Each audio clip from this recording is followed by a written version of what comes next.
Hello students, how are you all? Hope you all are fine and happy. Today topic is Pythagoras theorem. Pythagoras theorem अब ये apply कहाँ होती है, किस figure में apply होती है? It's apply on right angle triangle. Okay, तो राइट एंगल ट्राइंगल क्या होता है? जिस ट्राइंगल में कोई एक साइड 90 डिग्री होती है, ठीक है, वो होता है, वहाँ पर अप्लाई होती है पाइथागोरस थ्योरम. जैसे ये फिगर हो गया, या फिर आपकी एक, हम कोई सी भी साइड आप बना लो, कोई सा भी ट्रायंगल बना लो जिसकी एक साइड जो है वो 90 डिग्री होनी चाहिए, ठीक है, वो राइट ट्रायंगल होता है और उस पर अप्लाई होती है पाइथागोरस थ्योरम. अब पाइथागोरस थ्योरम की साइड्स कौन कौन सी होती हैं? Hypotenuse, perpendicular and then base. तो बी एंगल पे 90 डिग्री बन रहा है, उसके जस्ट अपोजिट सामने वाली साइड जो होती है वो होती है हाइपोटेनियस, और जो परपेंडिकुलर, ये जो लंबी सी लाइन है, ये होता है हमारा परपेंडिकुलर, ठीक है. और परपेंडिकुलर किस पे बेस होता है, किस पे टिका हुआ होता है, वो होता है हमारा बेस. ओके, हम इसको शॉर्ट फॉर्म में कैसे डिनोट करते हैं? Hypotenuse is H, base is B, perpendicular is B. इनका अब पाइथागोरस थ्योरम का फॉर्मूला क्या होता है? Pythagoras formula is hypotenuse square is equal to perpendicular square plus base square. इसका हम शॉर्टकट कैसे लिखते हैं? H square is equal to P square plus B square. ये आपका गलत नहीं जाएगा, हमें कोई ज़रूरत नहीं है इतना बड़ा हाइपोटेनियस, परपेंडिकुलर एंड बेस इतना बड़ा बड़ा लिखने की. हम इसको शॉर्टकट में H square is equal to P square plus B square भी हम लिख सकते हैं.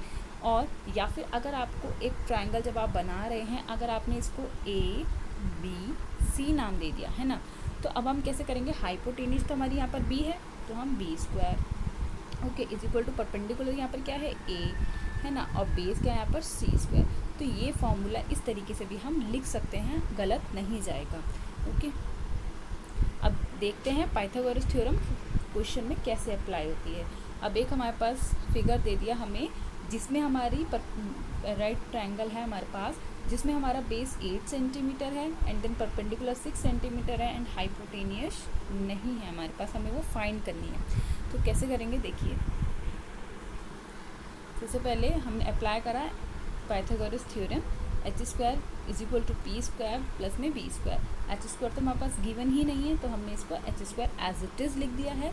और आप चाहें तो इसको एक्स स्क्वायर भी हम लिख सकते हैं, गलत नहीं जाएगा. परपेंडिकुलर हमें 6 दे रखा है, तो 6 एंड फॉर्मूला में स्क्वायर है तो square. B base is 8 and formula में स्क्वायर है तो स्क्वायर. ठीक है, अब हमने क्या करा? इन सब के इंटू 6 6 ज़ा 36, 8 8 ज़ा 64. अब एच तो हमारे पास है ही नहीं, तो एच जो है वो एज इट इज़ उतरता हुआ नीचे नीचे आएगा हर स्टेप में. अब हमने 36 प्लस 64 करा तो हमारा 100 आंसर आया, 100 लिख दिया. अब इस चीज़ पे ध्यान दीजिए कि H square is equal to 100. तो बेटा जो स्क्वायर होता है ना, जब वो अपना प्लेस चेंज करता है, तो यहाँ पर एक्स वाई जेड कोई सी भी डिजिट लिखी होती है ना, जब अपना स्क्वायर प्लेस चेंज करता है, तो स्क्वायर सामने वाले डिजिट पर रूट बन जाता है. ठीक है, इस चीज़ को याद रखिएगा.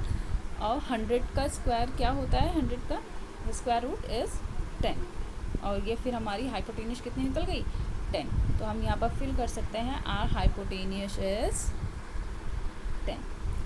समझ आया? अब ऐसी एक और नेक्स्ट क्वेश्चन देखते हैं, इससे थोड़ा डिफरेंट है. ठीक है, अब जैसे अब हमें क्या है? परपेंडिकुलर 12 सेंटीमीटर दे दिया एंड देन हाइपोटेनियस भी इसमें गिवन दे दिया, और हमें बेस नहीं दे रखी है.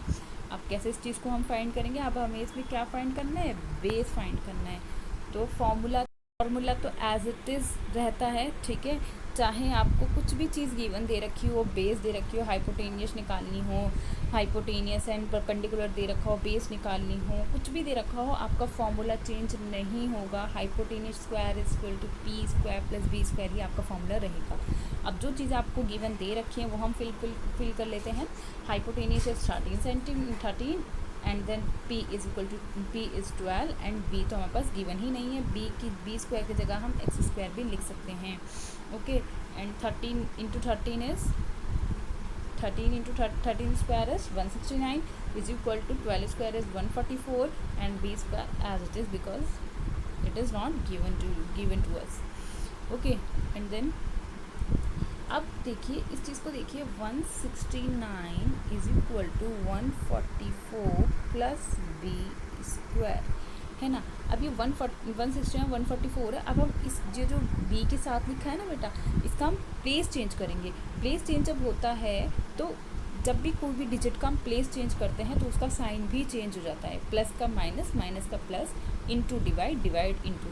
इस चीज़ की भी मैं एक अलग से वीडियो आपके लिए बना दूंगी डेफिनेटली, ठीक है। तो 169 अभी इज इक्वल टू के राइट साइड में है 144। अब हम इसको उठा के इधर लेफ्ट साइड में लेके आएंगे तो ये प्लस का 144 है यहाँ पर, लेकिन यहाँ आके ये बन जाएगा माइनस का 144। अब ये क्या कॉन्सेप्ट होता है, छोटे बच्चों को ये 6th क्लास में जो न्यूली स्टूडेंट्स आए हैं उनके लिए मैं सेपरेट से एक अलग वीडियो बना दूँगी, साइन चेंजिंग का क्या मैटर होता है। ओके, तो अब ये जब हमने 169 माइनस 144 देखा, ओके, तो माइनस करा तो हमारा 25 एंड 25 का स्क्वायर रूट होता है। अब वही उसी तरीके से देखिए बेटा, बी स्क्वायर है और 25, तो स्क्वायर ने जब अपना प्लेस चेंज करा तो इसके ऊपर रूट आ गया। एंड देन 25 का स्क्वायर रूट होता है, सॉरी मैंने गलती से 25 लिख दिया, स्क्वायर 25 का स्क्वायर रूट इज़ 5। ओके, तो हम अब यहाँ पर लिख सकते हैं, हम बेस हमारा क्या है 5। ओके, कोई भी क्वेरी हो तो आप मेरे से कमेंट सेक्शन में पूछ सकते हैं और मैं आपके लिए एक बार रिकॉल करवा देती हूँ ताकि आप अगर अपनी कॉपी में नोट डाउन करना चाहें तो कर सकते हैं। Okay, this is the formula, ठीक है, Pythagoras theorem, solution of the first question